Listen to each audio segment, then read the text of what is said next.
Bienvenidos a Testimonio UFO, un podcast 100% en vivo, todos los martes de 6 a 7 p.m. a través de radionopal.com, donde vamos a estar hablando acerca del fenómeno, obviamente, de los platillos voladores, de la vida extraterrestre. Quizá toquemos algunos temas paranormales en alguna ocasión, duendes, fantasmas. Para mí todo está relacionado de cierta manera, pero en los primeros episodios ciertamente nos vamos a concentrar con todo lo que tiene que ver con la vida alienígena. Nuestro primer invitado es el señor Alfonso Salazar, quien es técnico en aeronáutica, con ya varias décadas trabajando en el Aeropuerto Internacional de México y con más de casi 50 años investigando el fenómeno ovni en México y Latinoamérica. Obviamente siempre al pendiente de noticias en todo el mundo, parte de la comunidad ufológica de México, y es coautor del libro Los ovnis y la aviación mexicana, 50 años de encuentros con ovnis en el espacio aéreo mexicano. Yo no conozco ningún otro libro así, ninguna investigación parecida en México, se los recomiendo ampliamente. El señor Alfonso la verdad me hizo el favor de autografiarme mi libro, lo tengo aquí en las manos, con afecto para Gabriel Noriega. Eso no tiene nada que ver, pero con el señor estuvimos hablando acerca de los ovnis del Pentágono, encuentros similares en México, bases subterráneas, puntos específicos donde se han estrellado ovnis, encuentros con alienígenas, posesiones extraterrestres, una infinidad de cosas. Quedaron al pendiente de algunos temas. Hay un encuentro que me contó el señor Alfonso, una audiencia que pidió con altos mandos militares, por llamarlos de alguna manera, que no lo llegamos, se nos pasó la hora volando. Por cierto, también los primeros 10 minutos están eliminados de la historia, fueron exclusivos para las personas que sintonizaron en vivo, pero fuera de eso no hubo problemas técnicos. Vamos a estar tomando llamadas, vamos a estar leyendo tweets. Les pido que por favor participen. Les recuerdo, o por primera vez les anuncio, nuestras redes sociales, que son en Twitter, estamos como testimonio-UFO, en Instagram Testimonio OVNI y en Facebook como Testimonio UFO. Así que, sin más ni menos, la entrevista con el señor Alfonso Salazar. Aparecen en informaciones periodísticas de los años 40, 50, 60, pues esta colaboración directamente con los militares norteamericanos.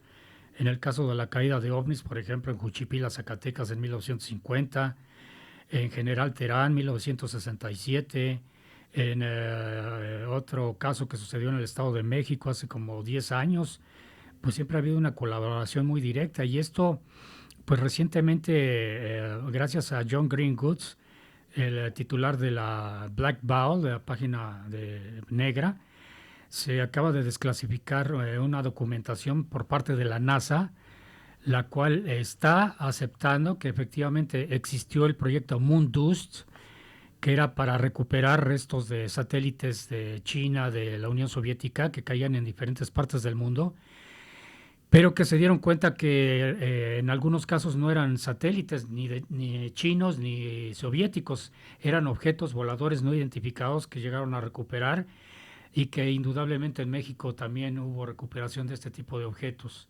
En el caso de la Fuerza Aérea Mexicana, pues indudablemente el que autorizó para que se diera a conocer ese material fue el entonces presidente Vicente Fox.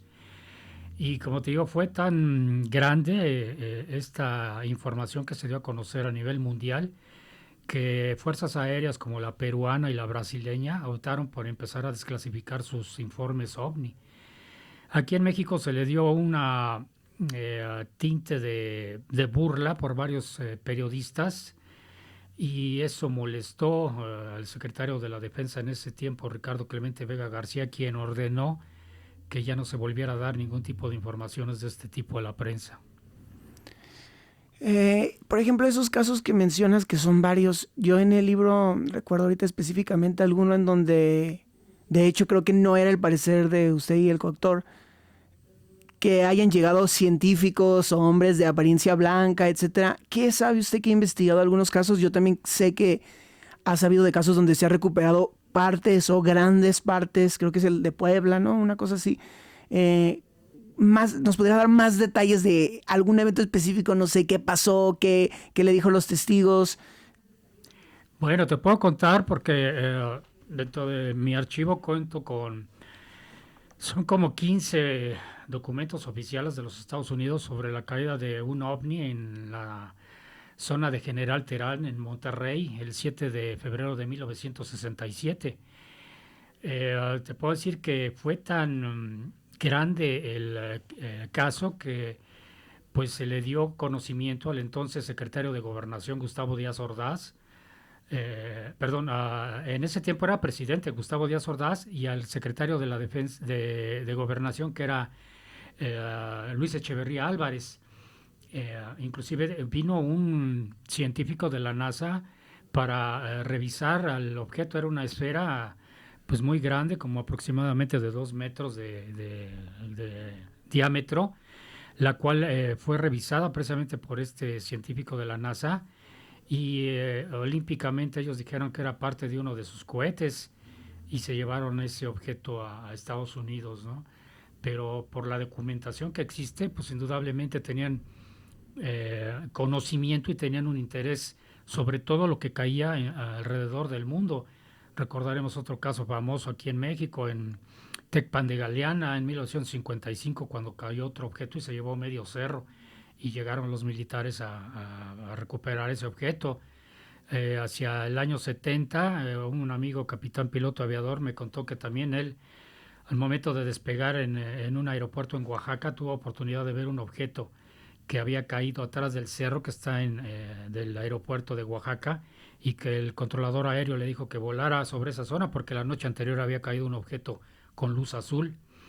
Él hizo su vuelo normal a Puerto Vallarta, regresó al aeropuerto de Oaxaca, y me cuenta que cuando llegó ya estaba un avión C-130 Hércules de la Fuerza Aérea Norteamericana, y había militares norteamericanos y mexicanos cercando el área donde había caído el objeto de apariencia metálica. O sea, es indudable que hay un convenio de colaboración entre los dos gobiernos, ¿no? ¿Usted cree? Ahora estaba viendo el otro día una de las conferencias de prensa de el secretario, creo que de Comunicaciones, ¿no? Del Departamento de Defensa, y le preguntaron directamente, ¿tienen cuerpos? ¿Tienen naves? ¿Ha habido algún tipo de cuestionamiento así? Quizás es ahí donde entra su historia de la junta que pidió la Asamblea en México. ¿Ha llegado a haber alguna especie de confrontación directa acerca de qué información, pero ahora sí que hasta el fondo, tiene el gobierno? Sí, mira, indudablemente no solo México, todos los países del mundo tienen sus expedientes secretos X. En todas partes del mundo ha caído algún objeto o hay pues documentación oficial. Recientemente estoy haciendo yo pues la desclasificación OVNI para el programa de Jaime Maussan. Hemos estado sacando cada programa alrededor de 5 casos, y nos hemos dado cuenta que pues han estado en Tailandia, en Birmania, en la India, en Inglaterra, en Francia, etcétera, en todo el mundo. Ellos han estado pendientes de todo esto porque pues les llama la atención este tipo de tecnología. Ahorita, como bien lo decías, se está desclasificando ya mucha información. Prácticamente estamos esperando el 25 de junio para que los militares norteamericanos desclasifiquen 130 casos que a ellos les ha tocado investigar. Recientemente una periodista de una cadena de noticias allá en Estados Unidos entrevistó al que era el secretario de Seguridad de los Estados Unidos, y él afirmó que efectivamente ellos tienen y han seguido durante muchos años, no años, décadas, pues los avistamientos y el tipo de reportes, tanto pues de los países cuando existía la entonces Unión Soviética, con sus países satélites como lo eran Polonia, Hungría, Bulgaria, Alemania del Este, que había muchísima información también que salía de esos países, y que ahora gracias a esta desclasificación pues estamos conociendo tantos casos, ¿no? Sí, es impresionante el número de casos. Yo tenía entendido que eran 120, y nada más ahorita los que están, ahora sí que en boca de todos, son 3 o 4. ¿Me entiendes? El del radar. Bueno, ahorita nos ha tocado en la desclasificación de la CIA, desclasificaron 3,000 páginas con información OVNI. Ahorita llevamos 5 entregas 5 por 3, 15, son como 15, 16 casos que hemos presentado en Tercer Milenio y no acabamos porque hay muchísimos casos más, como te digo, en China, en la India, en África ha habido muchos casos de recuperación de objetos y de restos de objetos. ¿Y usted qué opina acerca del el tiempo en el que está sucediendo eso? ¿Cree que es una especie de... digo, suena un poco tonto, ¿no? Pero ¿cree que es algo orquestado? Pues puede ser, no sabemos, como platicaba el otro día con Jaime Maussan, qué hay de fondo, por qué este tanto interés de empezar a desclasificar la información que por años sí se conocíamos y teníamos archivos de todo esto, pero ahora pues es oficial. Ahora ellos están aceptando que es algo raro, algo desconocido, que pues lo ligan a la tecnología de China o de Rusia, pero pues abiertamente ellos no aceptan que sea extraterrestre esto. Pero si tú ves el video, por ejemplo, el de Aguadilla, Puerto Rico, de un objeto que es videograbado desde un avión de vigilancia de los Estados Unidos, como este objeto va volando sobre la zona del aeropuerto, luego empieza a bajar, vuela sobre el mar, se mete al mar, luego vuelve a salir. O sea, son objetos que pues prácticamente sí conocemos los drones, ¿no? Pero no tienen esa capacidad para la velocidad que vuelan y poder entrar y salir al mar. Ahora esto no es nuevo. Podemos ver reportes de prácticamente desde la guerra interna de Estados Unidos, la guerra civil. Ya había reportes. Yo tengo un archivo muy grande de reportes desde 1756 hasta prácticamente este año 2021, donde hay muchísima información y pues me imagino yo que deben de tener bodegas llenas de reportes, de videos, de películas, etcétera. Y nunca ha conocido a nadie que tenga acceso a las bodegas. Pues mira, tengo amigos en Estados Unidos, algunos que están en el grupo MUFON, que abiertamente no han entrado, pero conocen de que sí hay lugares de información. Se cuenta de una historia de cuando estaba el presidente Richard M. Nixon. Él era amigo de un cómico norteamericano y que en una ocasión él lo llevó a una base de la Fuerza Aérea de los Estados Unidos y tuvieron acceso a ver restos de ovnis estrellados y de cuerpos recuperados. Y eso lo contó la esposa de ese cómico cuando él ya había fallecido. Y O sea, da- sí debe de haber. Indudablemente hay aquí en México también y en Brasil y en Chile. Es un país que tiene inclusive un grupo de investigación oficial sobre el fenómeno ovni. Ciertamente. Y por ejemplo, en estos videos del Pentágono, algo que hace mucho énfasis en la prensa es que aparecen cerca de ejercicios militares. Como se dice, John Greenwald de Black Vault ha hablado mucho de cómo aparecen cerca de bases nucleares, de qué comportamiento han tenido con activación y desactivación de reactores. En México hay algún tipo de patrón acerca de dónde se han aparecido, estrellado.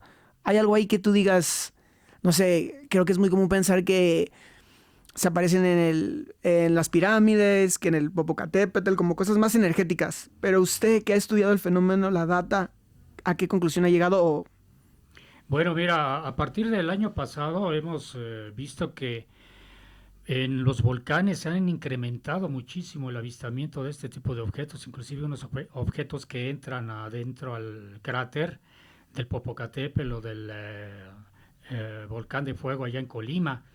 Otro lugar donde hemos visto que se aparecen mucho es sobre el aeropuerto. Es una zona que les llama mucho la atención. Inclusive a mí me ha tocado ver muchos objetos ahí sobre el aeropuerto. Te puedo decir que he visto esferas, he visto objetos en forma como de tubo, de apariencia metálica. Me ha tocado ver en una ocasión un objeto en forma de campana de color cobre, como quemado el objeto, esferas negras, esferas de color amarillo, esferas de color aluminio.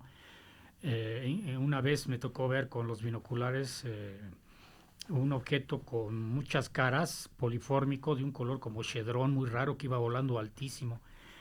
O sea, es tanta la variedad de tipos que a mí me ha tocado ver y que te puedo decir que en el aeropuerto hace 20 años se burlaban de todo esto.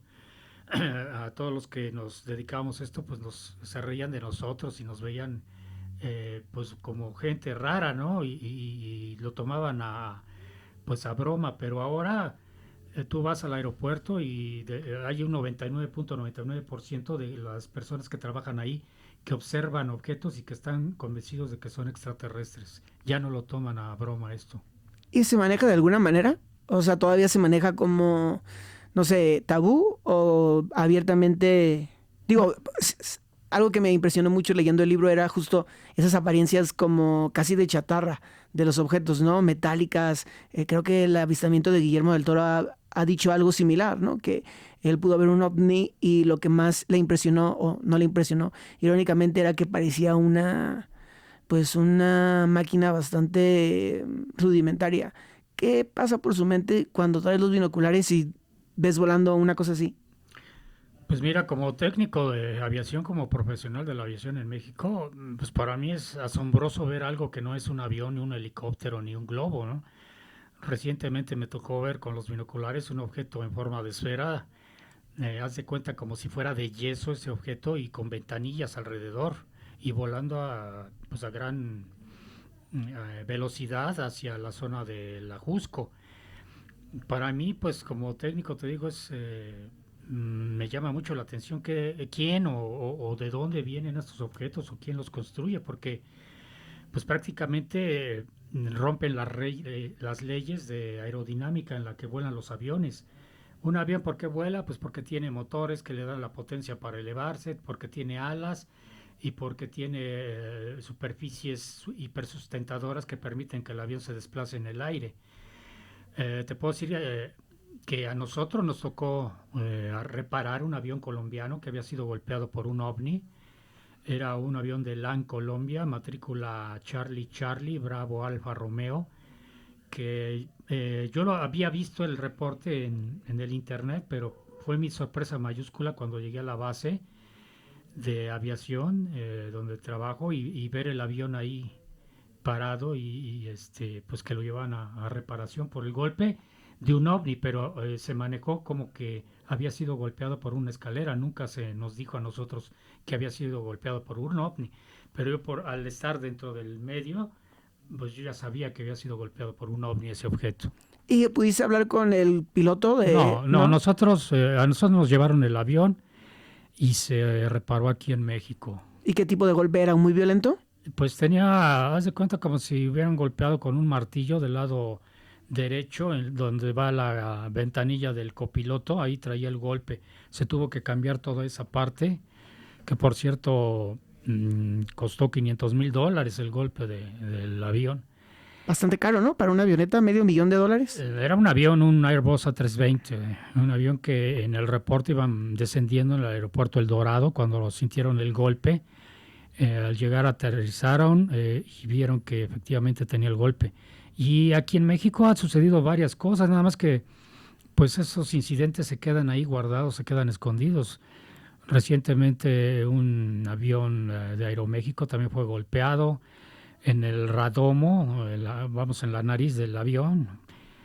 Otro avión de Viva Aerobús también fue golpeado en el radomo. Ha habido varios casos en México. Recientemente lo de Aerobús. Así es, pero todo eso, como te digo, se queda ahí adentro, guardado, escondido, no sale a la luz pública. Otro caso reciente también fue de un Airbus que fue golpeado en el parabrisas derecho y aterrizó con el parabrisas todo estrellado. ¿Y esa situación cómo se maneja? Siento que puede haber ahí un gran accidente, ¿no? Pues sí, yo siempre lo he dicho, los ovnis son un peligro para la aviación mundial y de México. Imagínate, tú vas volando con un avión con 200 pasajeros y de improviso ves una luz azul frente de ti, pues es muy difícil que puedas cambiar el rumbo de la aeronave porque todo esto ya va computarizado. ¿Usted personalmente ha hablado con algún piloto? Yo sé que la respuesta es que sí, pero que haya tenido un encuentro así impactante, ahora sí que desde cabina, en el aire, etcétera. Sí, con varios pilotos. Recordaré, en paz descanse, el capitán Romero. Él me contó que en 1970, volando en un avión bimotor de hélice, en un vuelo nocturno, se le pegó un objeto con luz muy brillante del lado izquierdo y lo acompañó por aproximadamente 5 minutos. Él solicitó información al Centro de Control Mazatlán y de ahí le respondieron que pues no tenía ningún otro tipo de aeronave en el aire.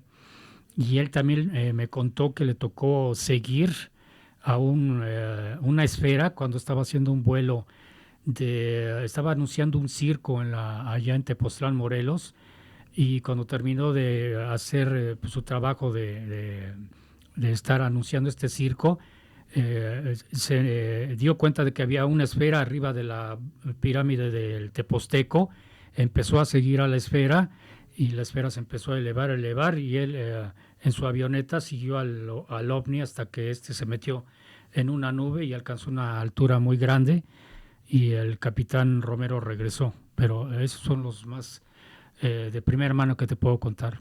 Se dice mucho de la gran cantidad de ovnis en Tepoztlán, ¿no? Es parte ya de la comunidad de ese pueblito, de la cultura, perdón, de esa comunidad. Y pues mucha gente dice haber visto muchos ovnis, muchas esferas, muchas luces. Y luego hay otra gente que dice haber visto seres, otra gente que habla de bases. Creo que la pregunta o la respuesta que yo estaba buscando cuando le pregunté acerca de ciertos patrones, a mí lo que me interesa mucho es Tampico, ¿no? ¿Y por qué lo digo esto saliendo del tema de Tepos? Porque a mi parecer podría haber bases o centros de,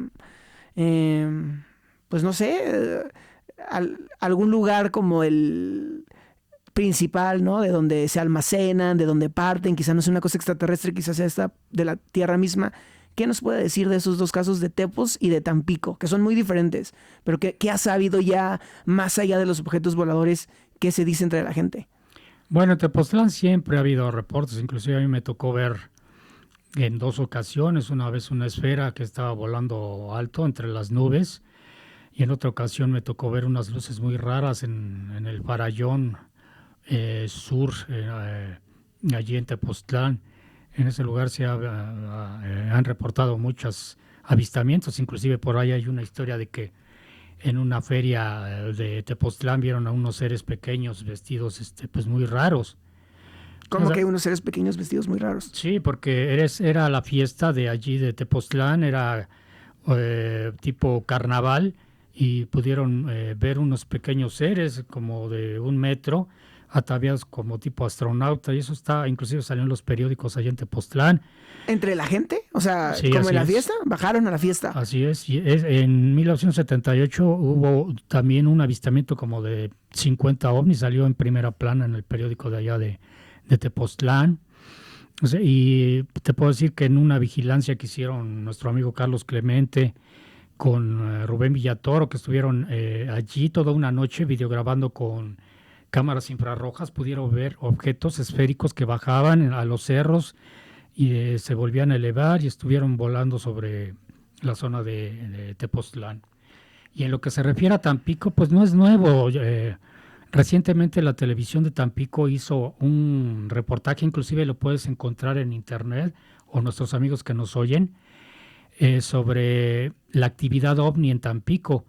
Desde allí presentan recortes de periódico desde el año de 1950, 52, 53, 57, 59, hasta llegar al año 74, donde eran reportados el avistamiento de objetos voladores no identificados sobrevolando Tampico y muchos objetos que entraban precisamente al océano, donde se dice que hay efectivamente una base extraterrestre y que pues es la que protege a Tampico de que no lleguen los huracanes a golpearlo directamente. ¿Y en las investigaciones has sabido más detalles de la base? O sea, gente que haya dicho, no, yo vi seres de tal índole, o hay un caso en Chile que es el de la isla Friendship, que después acabó siendo una persona, ¿no? Como haciendo un fraude, pero no sé, me da curiosidad qué es lo que dice la gente de los habitantes de esa supuesta base. Bueno, allí en Tampico, como te digo, en ese programa que se presentó en la televisión allá de Tamaulipas, con pruebas, ahora sí que presentan los recortes de periódico de que efectivamente ahí desde los años 50 ha habido una actividad muy grande de ovnis. Inclusive hubo allá por 1966 2 anuncios que salieron en el periódico de Tampico que anunciaban que iba a llegar una gran nave a hacer una base allí frente a Tampico. ¿Un anuncio?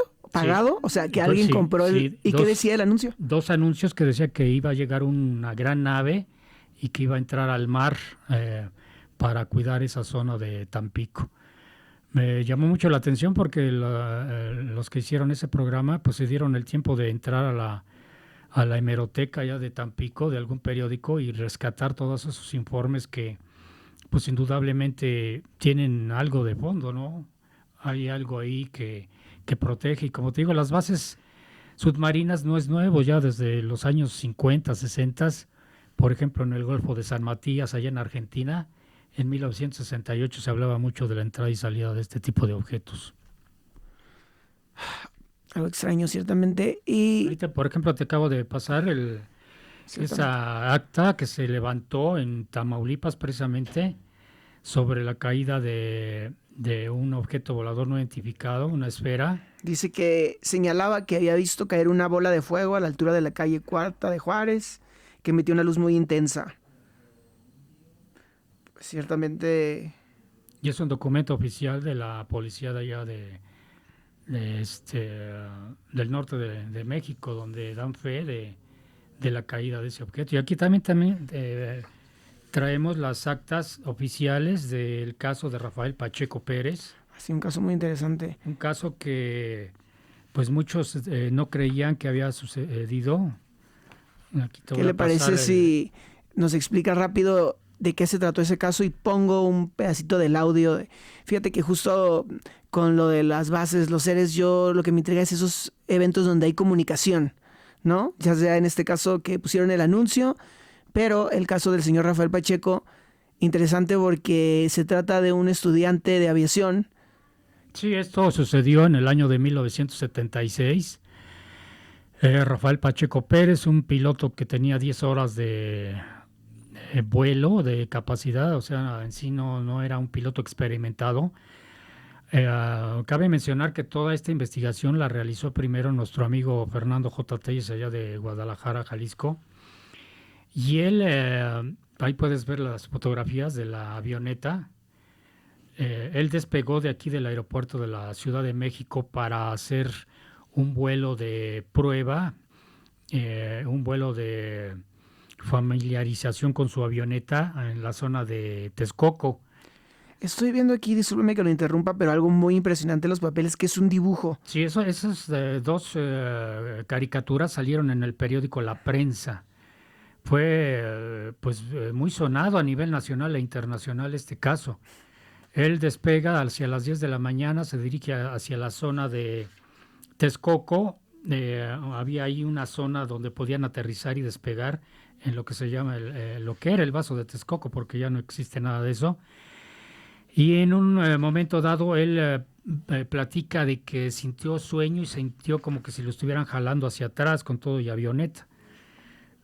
¿Qué le parece si, perdóneme que le interrumpa, pero qué le parece si hacemos una pausa y escuchamos un poco? La calidad del sonido no es muy buena, pero se me hace que tiene cierta calidad que ahora sí que es de otro mundo.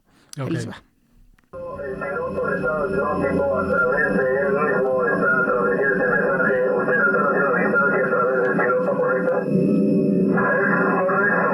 Él únicamente está hablando porque así se le ordena. Esta es su voz. Él está hablando, pero no lo hace por su voluntad. Lo estamos utilizando a él como si utilizáramos un micrófono.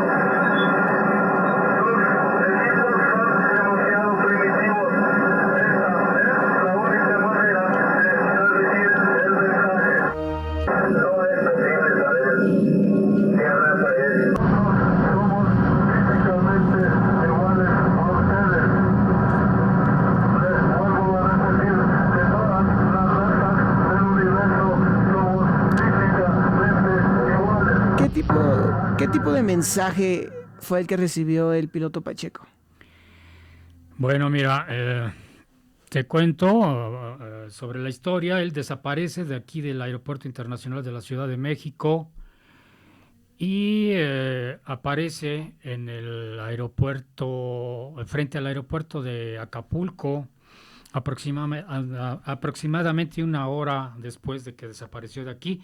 Para ese momento, pues las autoridades aeronáuticas piensan que el avión se estrelló, empiezan a buscarlo, no lo encuentran, y es cuando con esta voz que estamos oyendo, voz robotoide, empieza a hablar con el controlador aéreo Carlos de Crechi, que está en la torre de control del aeropuerto de Acapulco.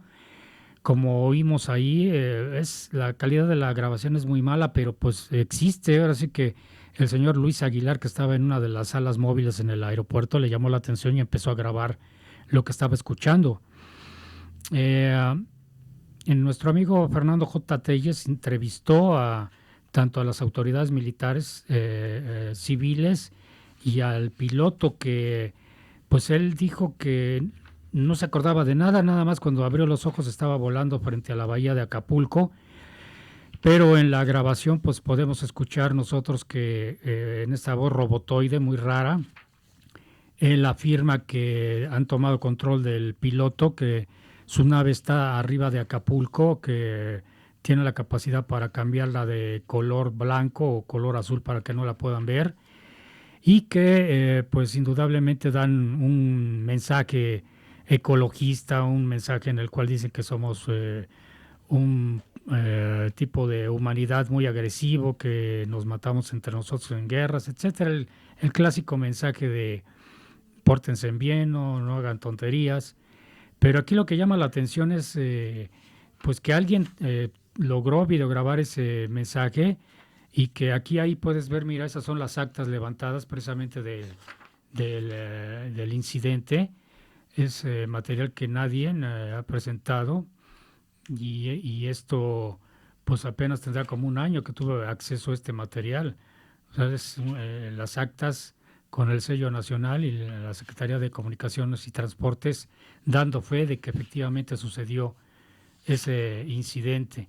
Al final de pues este mensaje que da el supuesto ser extraterrestre. Es un mensaje largo. ¿Usted lo ha podido escuchar completo?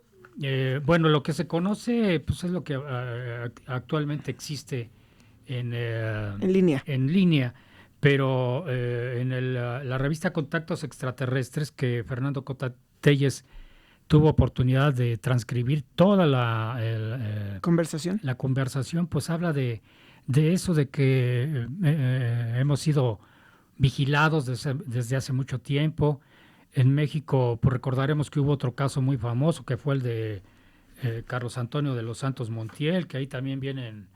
Te estoy pasando ahorita el Antes archivo. de pasar a otro caso, ¿qué opina de lo que dicen los seres acerca de que son muy parecidos físicamente a nosotros? ¿Hay algo ahora sí que en el testimonio de los extraterrestres que se le haga sospechoso? Pues mira, yo lo que pienso es que son muchos tipos de seres. Es como esta serie de Star Trek, Viaje a las Estrellas, del Capitán Kirk, por lo que pues en mis años de investigar esto he conocido, sé que son muchos tipos de seres, muchos tipos de inteligencias que vienen, unos con no tan buenas intenciones.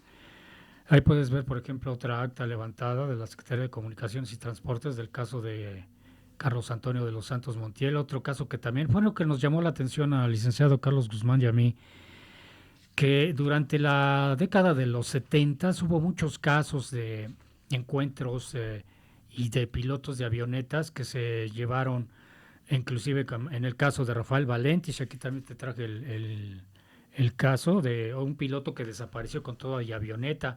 Hubo otro caso en Colombia también de otro piloto que fue interceptado con su avioneta y que perdió la vista durante el encuentro y tuvieron que subir para lograr rescatarlo. Hubo otro caso de otro piloto uruguayo. Así, los años 70 fueron ricos en este tipo de encuentros. ¿Y se les cuestionó a los aeropuertos, a las autoridades aéreas? No, en ese tiempo era tabú, no podías hablar nada de esto porque te bajaban de volar y te mandaban con el psiquiatra. Ahorita, pues, con todo lo que tenemos, las cámaras, los teléfonos celulares, recientemente hubo un video extraordinario de un piloto colombiano que logró videograbar un ovni en el espacio aéreo colombiano cuando ellos volaban a una altura de 12,000 metros.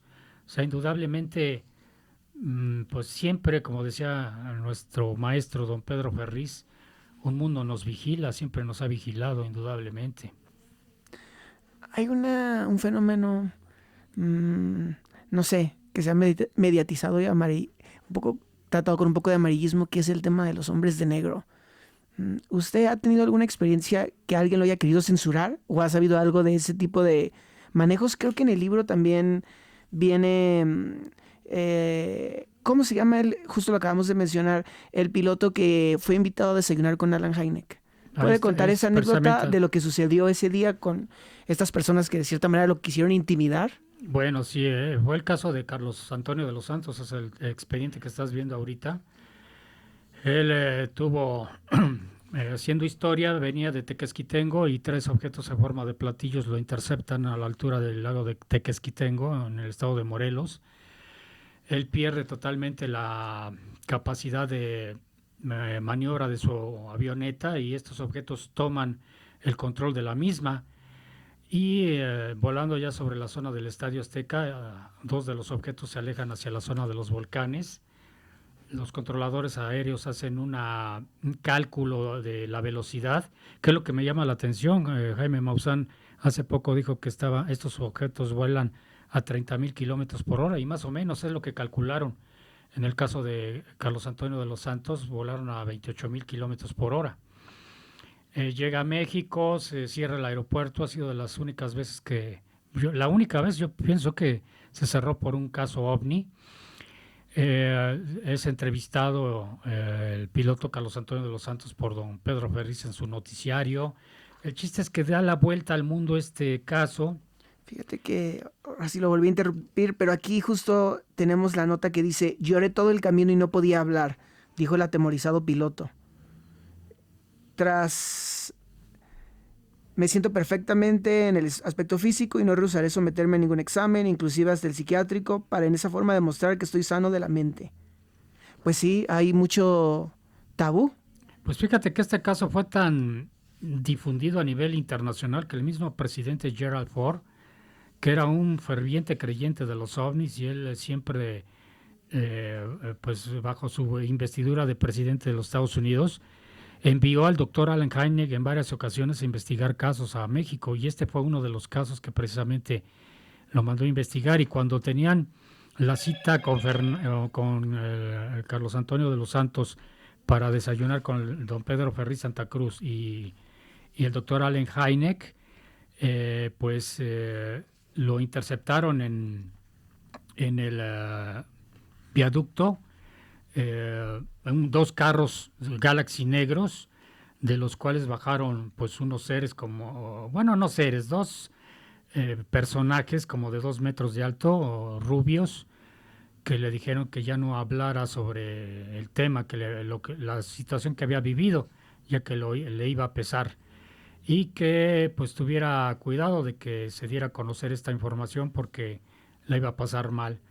Y él comenta que pues indudablemente pues sí le dio temor porque pues lo intimidaron estos tipos que, según la forma que me contó a mí Carlos Antonio de los Santos, hablaban con una voz tipo robotoide, así como la que oímos en la grabación.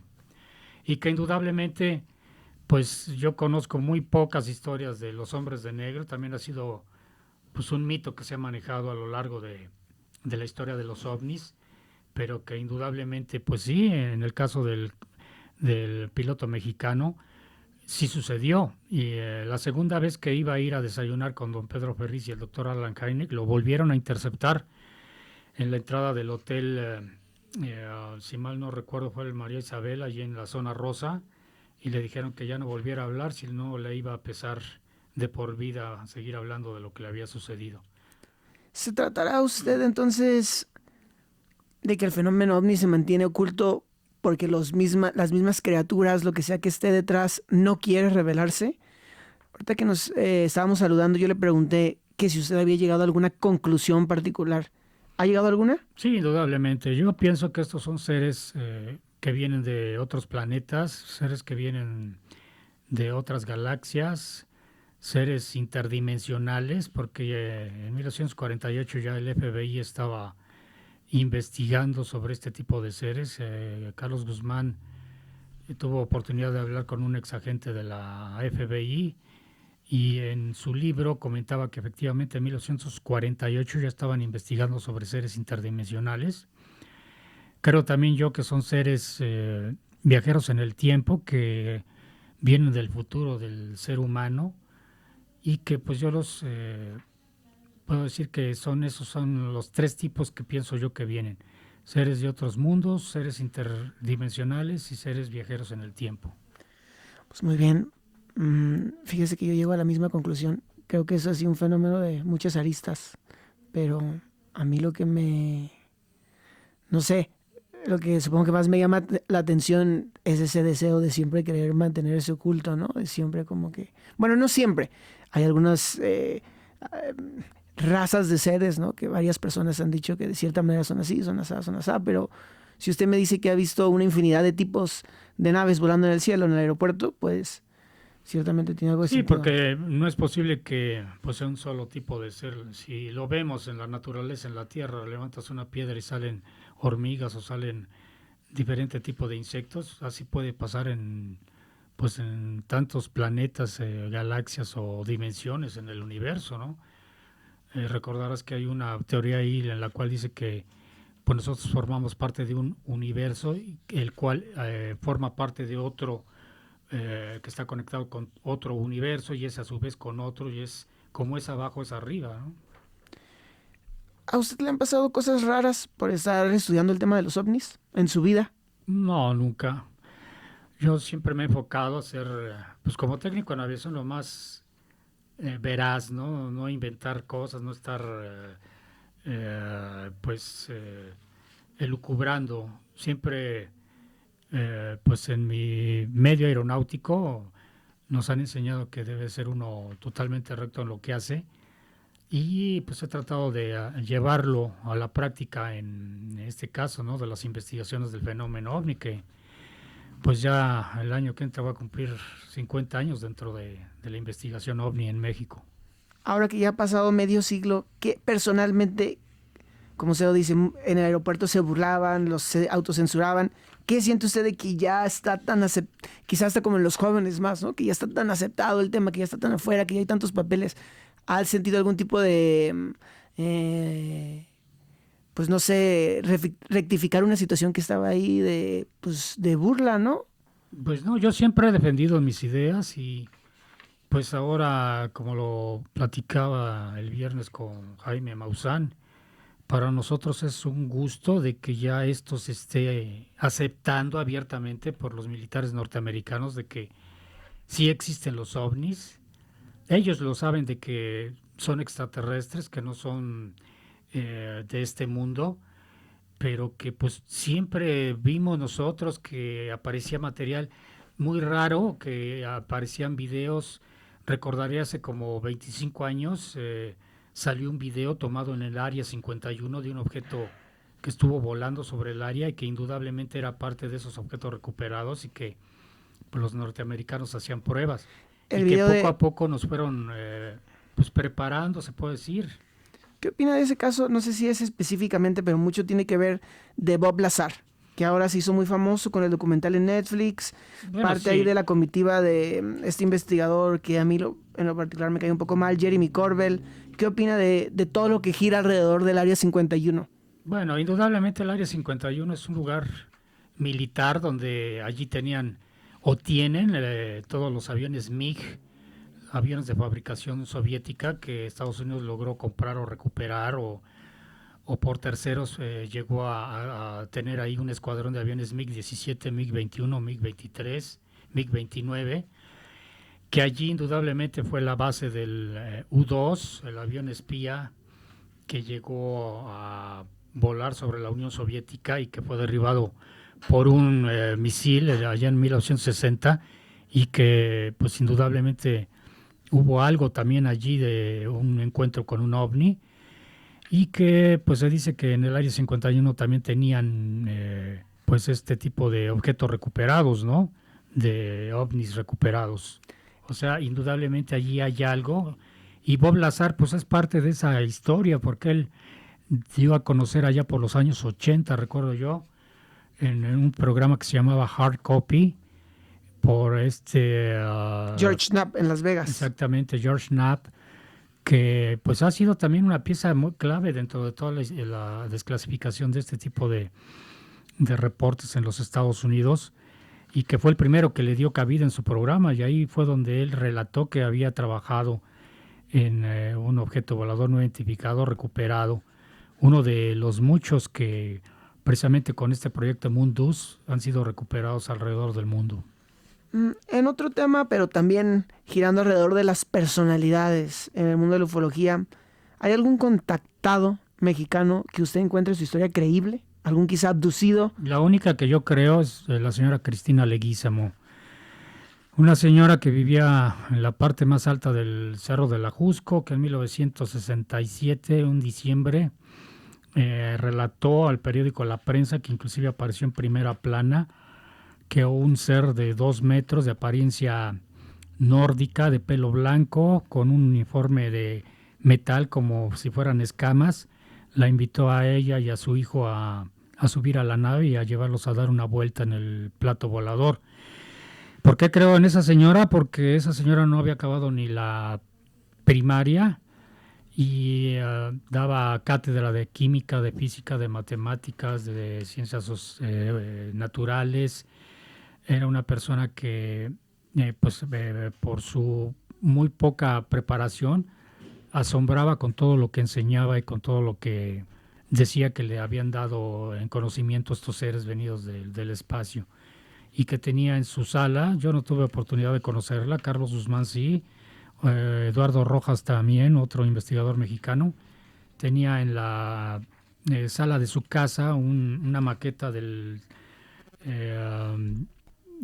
sistema solar y otra maqueta del sistema solar de los seres de donde venían su contacto. ¿Y tuvo contacto recurrente entonces, más allá de esa primera vez que fue invitada a subir a la nave? Así es, y le dieron, como te digo, pues conocimientos que pues prácticamente por su capacidad intelectual no era capaz de tener una persona que había terminado apenas la primaria. Menciona usted que cuando hablábamos de los diferentes tipos de razas, algunas eran positivas, algunas eran negativas, y también cuando estábamos hablando del caso del señor Pacheco y del típico mensaje, ¿no? De cuidar al planeta Tierra, ¿qué otro tipo de ideologías ha encontrado en el contactismo que a usted le parezcan interesantes, o todas llevan como que ese mismo mensaje? Pues todos los supuestos contactos hablan de lo mismo, que estamos acabando con el planeta, que somos una raza muy agresiva, que a lo largo de la historia, y pues prácticamente es la verdad, si tú te pones a ver la historia del mundo, cuántas guerras ha habido, recientemente acabamos de ver una guerra entre los palestinos y los israelitas, o sea, seguirá esto por siempre, y en el tipo de seres, pues indudablemente hay seres de tipo humanoide, reptiloide, animaloide, otros tipos robotoide, por ejemplo los que bajaron en Voroshnev en 1989. Hay otros tipos de seres, se dice que también con cabeza tipo de delfín, o sea, hay un caso, una infinidad de seres. Solo para no soltar este tema que me interesa tanto, hay un caso en el libro de una ave gigante, y también hay muchos casos de plataformas gigantes. ¿Usted ha sabido algo así en México, de objetos ya masivos? Bueno, de objetos gigantes sí.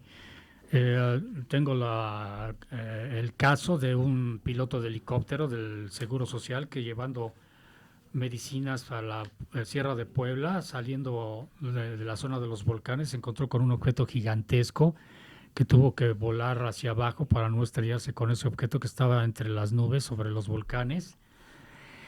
Y que, pues indudablemente, pues es este tipo de ¿Qué naves. Características tenía? Una nave como platillo, pero él relata que era gigantesco el objeto este. Pues muy interesante. Vamos a tomar una pausa de 2 minutos. Estamos en Twitter como testimonio-UFO, en Instagram como testimonio ovni. Hay teléfono aquí también, estaremos tomando llamadas. Si alguien quiere llamar, ahorita es el momento, comuníquense a través de esas redes. Y regresamos en un pequeño espacio de 2 minutos.